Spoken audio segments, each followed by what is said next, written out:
Hola amigos, yo soy Matías Jiménez y hoy les voy a hablar sobre el bosque Jardín Botánico que queda en el barrio llamado La Victoria. Y por este bosque que queda en ese barrio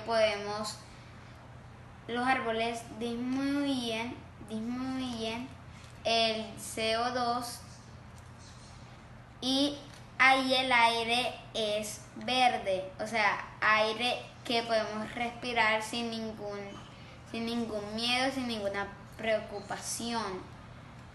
Entonces es muy importante que los árboles que haya más árboles en todo el planeta Tierra para disminuir el CO2.